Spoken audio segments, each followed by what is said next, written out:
ആകാശവാണി. നമസ്കാരം. വാർത്തകൾ വായിക്കുന്നത് സോഫിയ ഡാനിയൽ.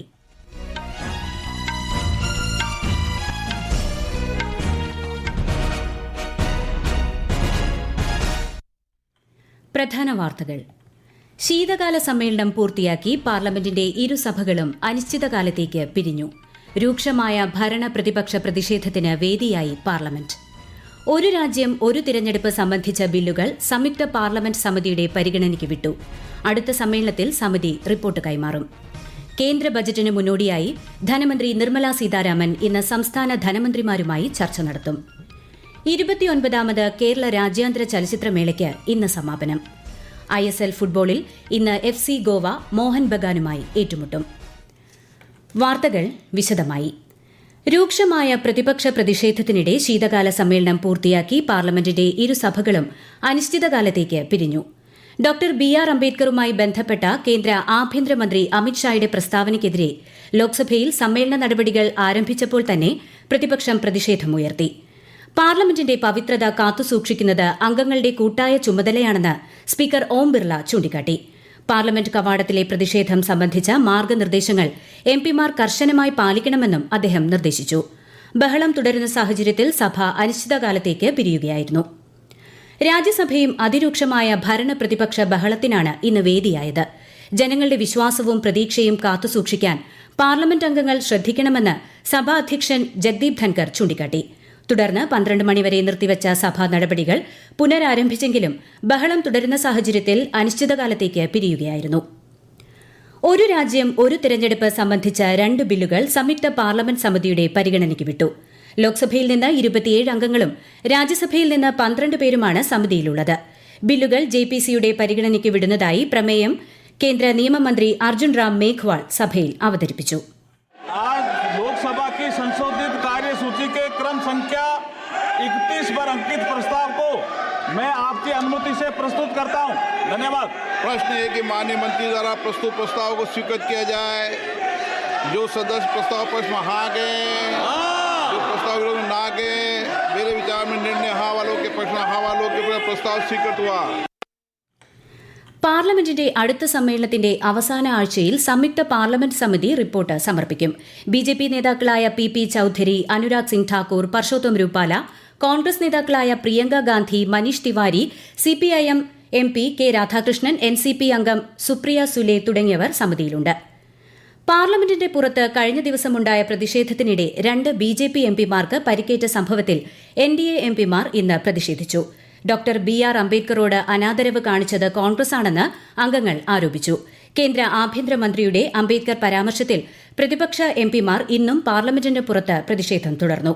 ഇന്നലെ നടന്ന പ്രതിഷേധത്തിനിടയിൽ 2 BJP MPമാർക്ക് പരിക്കേറ്റതുമായി ബന്ധപ്പെട്ട പരാതിയിൽ ലോക്സഭാ പ്രതിപക്ഷ നേതാവ് രാഹുൽ ഗാന്ധിക്കെതിരെ ഡൽഹി പോലീസ് FIR ഫയൽ ചെയ്തിരുന്നു. പരിക്കേറ്റ അംഗങ്ങളുടെ നില തൃപ്തികരമാണെന്ന് കേന്ദ്രമന്ത്രി കിരൺ റിജിജു അറിയിച്ചു. ആത്മനിർഭർ ഭാരതിന്റെ കാലഘട്ടമാണിതെന്ന് രാഷ്ട്രപതി ദ്രൌപദി മുർമു. സെക്കന്ദരാബാദിലെ കോളേജ് ഓഫ് ഡിഫൻസ് മാനേജ്മെന്റിന് പ്രസിഡന്റ്സ് കളേഴ്സ് സമ്മാനിക്കുകയായിരുന്നു രാഷ്ട്രപതി. പ്രതിരോധ മേഖലയിലും സാങ്കേതിക വിദ്യയുടെ സഹായത്തോടെ കാലാനുസൃതമായ മാറ്റങ്ങൾ ഉണ്ടാകണമെന്നും ശ്രീമതി മുർമു പറഞ്ഞു. Launching a new phase of self-reliance by manufacturing technologically advanced equipment within India.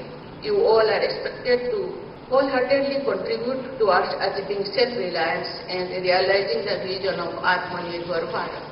In the field of defense modernization, India is focusing on a holistic approach that includes upgrading its conventional forces and embracing cutting-edge technologies, including artificial intelligence. പ്രധാനമന്ത്രി നരേന്ദ്രമോദി നയിക്കുന്ന പരീക്ഷാ പേ ചർച്ചയുടെ 8ാമത് പതിപ്പ് അടുത്ത മാസം നടക്കും. പരിപാടിയിൽ പങ്കെടുക്കാൻ MyGov പോർട്ടലിലൂടെ ജനുവരി 14 വരെ അപേക്ഷിക്കാം. വിദ്യാർത്ഥികൾക്കൊപ്പം അധ്യാപകരുമായും രക്ഷിതാക്കളുമായും സംവദിക്കാൻ പരീക്ഷാ പേ ചർച്ച തനിക്ക് അവസരമൊരുക്കുന്നതായി പ്രധാനമന്ത്രി നരേന്ദ്രമോദി പറഞ്ഞു. परीक्षा पे चर्चा एक ऐसा कार्यक्रम है जिसका मैं हमेशा इंतजार करता हूँ. इससे मुझे स्टूडेंट्स के साथ बातचीत करने का मौका मिलता है और मैं उनके परीक्षा संबंधी तनाव को कम करने का भी प्रयास करता हूँ. പിരിമുറുക്കമില്ലാതെ പരീക്ഷാകാലത്തെ നേരിടുന്നതിന് വിദ്യാർത്ഥികളെ സജ്ജരാക്കുകയാണ് പരീക്ഷാ പേ ചർച്ചയുടെ ലക്ഷ്യം. ദേശസുരക്ഷയ്ക്കായി അഭിമാനകരമായ സേവനമാണ് സശസ്ത്ര സീമാബൽ കാഴ്ചവച്ചതെന്ന് കേന്ദ്ര ആഭ്യന്തരമന്ത്രി അമിത്ഷാ. SSB സ്ഥാപക ദിനത്തോടനുബന്ധിച്ച് സിലിഗുരിയിൽ സംഘടിപ്പിച്ച പരിപാടിയിൽ സംസാരിക്കുകയായിരുന്നു അദ്ദേഹം. രാജ്യത്തിനായി ജീവൻ ബലിയർപ്പിച്ച സേനാംഗങ്ങൾക്ക് അദ്ദേഹം ശ്രദ്ധാഞ്ജലി അർപ്പിച്ചു. അതിർത്തി മേഖലയിലെ നുഴഞ്ഞുകയറ്റവും കുറ്റകൃത്യങ്ങളും തടയാൻ SSB സൈനികർ വഹിക്കുന്ന പങ്ക് നിസ്തുലമാണെന്നും അദ്ദേഹം വ്യക്തമാക്കി. ഈ വാർത്തകൾ ആകാശവാണിയിൽ നിന്ന്. ആകാശവാണി വാർത്തകളും വാർത്താധിഷ്ഠിത പരിപാടികളും All India Radio News Thiruvananthapuram YouTube ചാനലിലും All India Radio News Thiruvananthapuram Facebook പേജിലും AR News_ തിരുവനന്തപുരം ഇൻസ്റ്റഗ്രാം അക്കൌണ്ടിലും AR News_TVM X ഹാൻഡിലും ലഭ്യമാണ്. കേന്ദ്ര ബജറ്റിന് മുന്നോടിയായി ധനമന്ത്രി നിർമ്മല സീതാരാമൻ ഇന്ന് സംസ്ഥാന ധനമന്ത്രിമാരുമായി ജയ്സാൽമീറിൽ ചർച്ച നടത്തും. 2025-26 വർഷത്തേക്കുള്ള പൊതു ബജറ്റ് ഫെബ്രുവരി 1 പാർലമെന്റിൽ അവതരിപ്പിക്കാനാണ് കേന്ദ്ര സർക്കാർ തീരുമാനിച്ചിരിക്കുന്നത്. നിക്ഷേപം, തൊഴിലവസരങ്ങൾ തുടങ്ങിയവ സംബന്ധിച്ച നയരൂപീകരണ ചർച്ചകളാണ് സംസ്ഥാനങ്ങളുമായി നടക്കുന്നത്. ചലച്ചിത്ര കാഴ്ചയുടെ അവിസ്മരണീയ മുഹൂർത്തങ്ങൾ പ്രേക്ഷകർക്ക് സമ്മാനിച്ച 29ാമത് കേരള രാജ്യാന്തര ചലച്ചിത്രമേളയ്ക്ക് ഇന്ന് സമാപനം. വൈകിട്ട് 6-ന് നിശാഗന്ധി ഓഡിറ്റോറിയത്തിൽ നടക്കുന്ന സമാപന സമ്മേളനം മുഖ്യമന്ത്രി പിണറായി വിജയൻ ഉദ്ഘാടനം ചെയ്യും. സുവർണ ചകോരം, രജത ചകോരം ഉൾപ്പെടെയുള്ള പുരസ്കാരങ്ങൾ ചടങ്ങിൽ സമ്മാനിക്കും. സംവിധായിക പായൽ കപാടിയയ്ക്ക് സ്പിരിറ്റ് ഓഫ് സിനിമ പുരസ്കാരവും മുഖ്യമന്ത്രി സമ്മാനിക്കും. സുവർണ ചകോരം നേടിയ ചിത്രത്തിന്റെ പ്രദർശനവും തുടർന്ന് നടക്കും. കേന്ദ്ര ഊർജ്ജ നഗരകാര്യ മന്ത്രി മനോഹർ ലാൽ 2 ദിവസത്തെ സന്ദർശനത്തിനായി നാളെ കേരളത്തിലെത്തും. മുഖ്യമന്ത്രി പിണറായി വിജയനുമായി അദ്ദേഹം മറ്റന്നാൾ തിരുവനന്തപുരത്ത് കൂടിക്കാഴ്ച നടത്തും. ഊർജ്ജ നഗരകാര്യ പദ്ധതികളുടെ അവലോകനവും സന്ദർശനത്തിന്റെ ഭാഗമായി നടക്കും.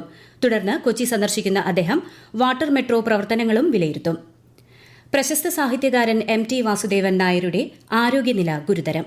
കോഴിക്കോട് സ്വകാര്യ ആശുപത്രിയിൽ ചികിത്സയിലായിരുന്ന അദ്ദേഹത്തിന് ഹൃദയസ്തംഭനം ഉണ്ടായതായി ആശുപത്രി അധികൃതർ മെഡിക്കൽ ബുള്ളറ്റിനിലൂടെ അറിയിച്ചു. ഡോക്ടർമാരുടെ വിദഗ്ധ സംഘം ആരോഗ്യനില നിരീക്ഷിച്ചു വരികയാണ്. രാജസ്ഥാനിൽ ജയ്പൂർ അജ്മീർ ദേശീയപാതയിൽ ഇന്ന് പുലർച്ചെ 6 മണിക്ക് 2 ഗ്യാസ് ടാങ്കറുകൾ കൂട്ടിയിടിച്ചുണ്ടായ അപകടത്തിൽ 7 മരണം, 33 പേർക്ക് പരിക്കേറ്റു. പരിക്കേറ്റവരിൽ പലരുടെയും നില ഗുരുതരമാണ്. അപകടത്തെ തുടർന്ന് 29 ട്രക്കുകളും 2 സ്ലീപ്പർ ബസ്സുകളും ഉൾപ്പെടെ 40 വാഹനങ്ങൾ കത്തിനശിച്ചതായി ജയ്പൂർ കളക്ടർ അറിയിച്ചു. ഡൽഹിയിൽ 2025 ജനുവരി 1 മുതൽ എല്ലാത്തരം പടക്കങ്ങൾക്കും സർക്കാർ സമ്പൂർണ്ണ നിരോധനം പ്രഖ്യാപിച്ചു. നഗരത്തിൽ വർദ്ധിച്ചുവരുന്ന വായു മലിനീകരണത്തിന്റെ പശ്ചാത്തലത്തിലാണ് നടപടി. പടക്കങ്ങളുടെ വിൽപ്പന, സംഭരണം, ഉപയോഗം എന്നിവ പൂർണ്ണമായും നിരോധിക്കും. 1986 പരിസ്ഥിതി സംരക്ഷണ നിയമപ്രകാരം രാജ്യതലസ്ഥാനത്ത് പടക്കങ്ങൾക്ക് സ്ഥിരമായ നിരോധനം ഏർപ്പെടുത്താനാണ് നിർദ്ദേശം. ഉത്തരേന്ത്യയിൽ ശക്തമായ മൂടൽമഞ്ഞ് ട്രെയിൻ സർവീസുകളെ ബാധിച്ചു. Sampark Kranti express, Telangana express, Padmaavat express തുടങ്ങി ഡൽഹിയിൽ നിന്നുള്ള 14ഓളം ട്രെയിനുകളാണ് വൈകിയോടുന്നത്. യാത്രക്കാർ ട്രെയിനുകളുടെ സമയക്രമീകരണം പരിശോധിക്കണമെന്ന് റെയിൽവേ അഭ്യർത്ഥിച്ചു. ISL ഫുട്ബോളിൽ ഇന്ന് FC ഗോവ മോഹൻ ബഗാനുമായി ഏറ്റുമുട്ടും. രാത്രി 7:30-ന് ഗോവയിലെ ഫത്തോർദ സ്റ്റേഡിയത്തിലാണ് മത്സരം. ലോക പാരാ അത്ലറ്റിക്സ് ചാമ്പ്യൻഷിപ്പിന്റെ 12ാം പതിപ്പിന് ഇന്ത്യ ആതിഥേയത്വം വഹിക്കും. ന്യൂഡൽഹിയിലെ ജവഹർലാൽ നെഹ്റു സ്റ്റേഡിയത്തിൽ 2025 സെപ്റ്റംബർ 26 മുതൽ ഒക്ടോബർ 5 വരെയാണ് ചാമ്പ്യൻഷിപ്പ് നടക്കുക. ഇതാദ്യമായാണ് ഇന്ത്യ ലോക പാരാ അത്ലറ്റിക്സിന് വേദിയാകുന്നത്. ഇന്ത്യയുമായുള്ള പ്രതിരോധ ബന്ധം മികച്ച രീതിയിൽ മുന്നേറുകയാണെന്ന് US. അമേരിക്കയുടെ പ്രധാന പ്രതിരോധ പങ്കാളി ഇന്ത്യയാണെന്നും പെന്റഗൺ വ്യക്തമാക്കി. ഉപരാഷ്ട്രപതി ജഗ്ദീപ് ധൻകർ നാളെ ചണ്ഡിഗഡ് സന്ദർശിക്കും. പഞ്ചാബ് സർവകലാശാലയുടെ 5ാമത് ഗ്ലോബൽ അലുമിനി മീറ്റ് അദ്ദേഹം ഉദ്ഘാടനം ചെയ്യും. പഞ്ചാബ് സർവകലാശാലയുടെ വൈസ് ചാൻസലർ കൂടിയാണ് അദ്ദേഹം. എംപോക്സ് സ്ഥിരീകരിച്ച് പരിയാരം മെഡിക്കൽ കോളേജിൽ ചികിത്സയിൽ കഴിയുന്ന 2 പേരുടെയും ആരോഗ്യനില തൃപ്തികരമെന്ന് സംസ്ഥാന ആരോഗ്യവകുപ്പ്. UAEയിൽ നിന്നെത്തിയ കണ്ണൂർ സ്വദേശിയുടെ റൂട്ട് മാപ്പ് ജില്ലാ ആരോഗ്യവകുപ്പ് ഇന്നലെ പുറത്തുവിട്ടിരുന്നു. പ്രധാന വാർത്തകൾ വീണ്ടും. ശീതകാല സമ്മേളനം പൂർത്തിയാക്കി പാർലമെന്റിന്റെ ഇരുസഭകളും അനിശ്ചിതകാലത്തേക്ക് പിരിഞ്ഞു. രൂക്ഷമായ ഭരണ പ്രതിപക്ഷ പ്രതിഷേധത്തിന് വേദിയായി പാർലമെന്റ്. ഒരു രാജ്യം ഒരു തിരഞ്ഞെടുപ്പ് സംബന്ധിച്ച ബില്ലുകൾ സംയുക്ത പാർലമെന്റ് സമിതിയുടെ പരിഗണനയ്ക്ക് വിട്ടു. അടുത്ത സമ്മേളനത്തിൽ സമിതി റിപ്പോർട്ട് കൈമാറും.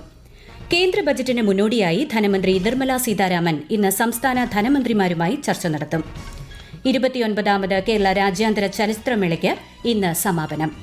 ISL ഫുട്ബോളിൽ ഇന്ന് FC ഗോവ മോഹൻ ബഗാനുമായി ഏറ്റുമുട്ടും. വാർത്തകൾ കഴിഞ്ഞു. അടുത്ത വാർത്താ പ്രക്ഷേപണം വൈകുന്നേരം 6:30-ന്.